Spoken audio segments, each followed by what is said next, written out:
direito, se a gente... É engraçado, porque no serviço social a gente sabe disso muito bem, né? Todo ser humano é um ser de direito, né? E é um sujeito histórico, portanto, condutor da sua vida, né? Até aí, todos nós concordamos, tenho certeza absoluta, né? Mas, se a gente pensar desta forma, esse entendimento inclui o direito de decidir livre e responsavelmente acerca de sua sexualidade. Em nossa sociedade patriarcal, os homens querem ter o controle da sexualidade das mulheres. Essa cultura machista tem sido a causa principal da gravidez não desejada, e da violência de gênero, e da violência contra a mulher, não é? E de todas as outras dominações e opressões que ocorrem com as mulheres na sociedade patriarcal. Pode ir. O quarto item seria, que eles indicam, a educação em saúde sexual e reprodutiva não leva à atividade sexual indiscriminada, mas sim a uma conduta sexual mais responsável, não é? Quer dizer, essa coisa da sociedade não discutir responsavelmente a educação sexual, não é, e reprodutiva, e todas as repercussões, não discutir isso, a questão do aborto, a questão da sexualidade abertamente com adolescentes, crianças, jovens, adultos, não é? Traz, não é, toda essa moralidade, não é, de verdade hipócrita da nossa sociedade, como se nós não fôssemos sexualidade em todas as nossas relações, não é? Como se a gente não estivesse aqui presente a nossa sexualidade, não tivesse nas nossas relações íntimas, nas nossas relações privadas e públicas, a nossa sexualidade, não é? Tem uma ONG de São Paulo, que é o Coletivo Sexualidade e Saúde, que costuma fazer uma oficina muito interessante, não sei se vocês já ouviram falar, mas pelo site vocês podem entrar e ver, que chama Fique Amiga Dela, né? Que é, Fique Amiga Dela é as mulheres ficarem amigas das suas partes genitais, porque a maioria das mulheres, mesmo aquelas que já deram à luz, não sabem nem o formato da sua região genital. Então, uma das oficinas que eles fazem é Fique Amiga Dela, né? E trabalham com espelho para olhar. Tem mulheres de 50, 60 anos que viram pela primeira vez a sua região genital, né? Então, isso tem a ver com a hipocrisia da nossa sociedade, né? De castrar as mulheres do ponto de vista da sexualidade. E uma forma de castrar as mulheres é dizer para elas que elas têm que ter infinitos filhos, não usar meios anticoncepcionais, darem conta de todos esses filhos, né? Ainda serem perfeitamente realizáveis e ainda comporem a família doriana que a sociedade deseja, né? Ainda está linda, maravilhosa, não é? Quer dizer, tudo isso também é hipocrisia, uma mentira. Toda mulher e homem sabe que isso é impossível, né?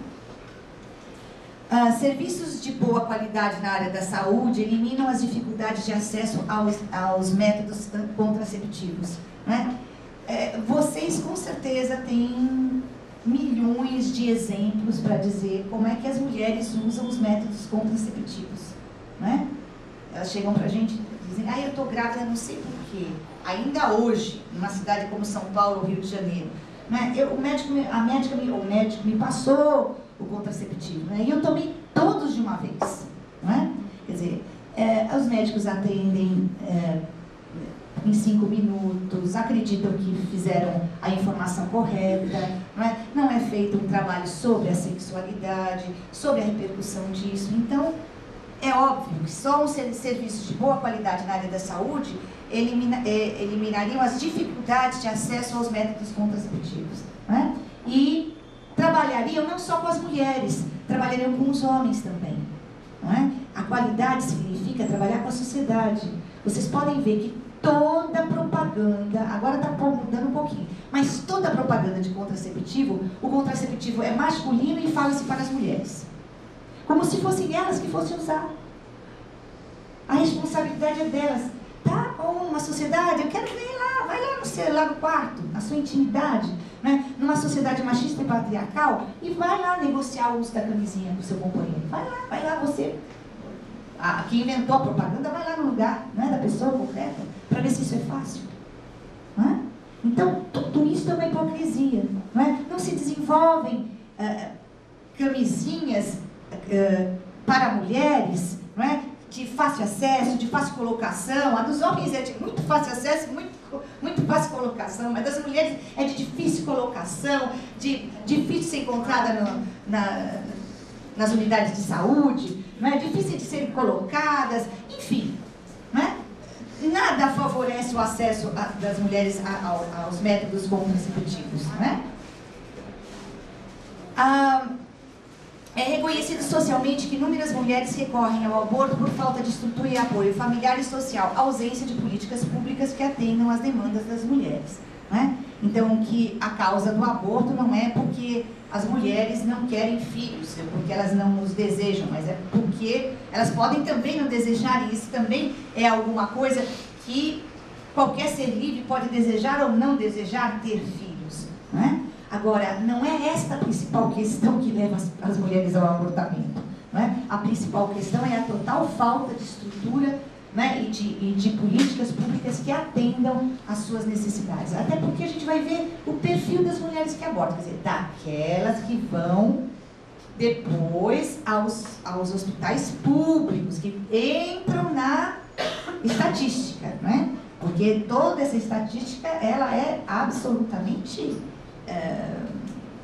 invisibilizada, não é? Porque as que fazem nas clínicas clandestinas, a gente não sabe quantas são, nem quantas passaram por isso e tiveram sequelas disso.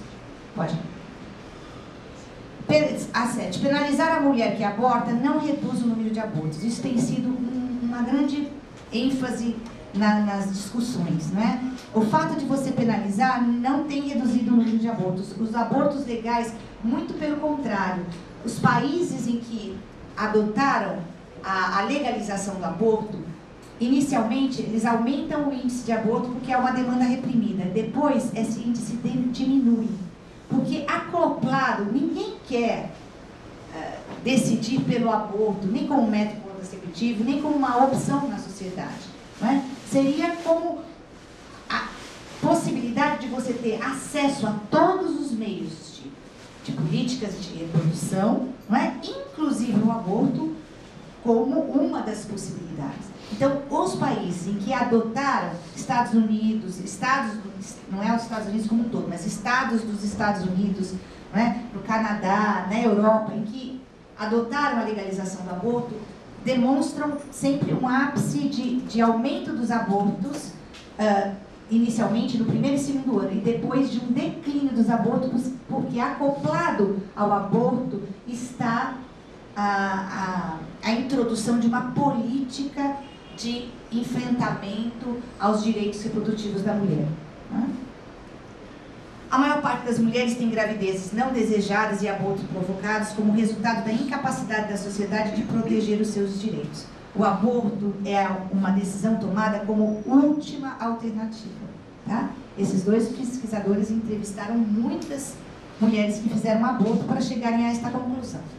Vamos lá. Mas o que é considerado o aborto inseguro? Começo, né, dizendo o que é falando do aborto inseguro, mas o que é o aborto inseguro para a Organização Nacional de Saúde, né? É um procedimento para interromper uma gravidez não desejada, realizado por pessoas que não tenham as habilidades necessárias ou em ambientes que não cumpram com os mínimos requisitos médicos ou ambas as condições.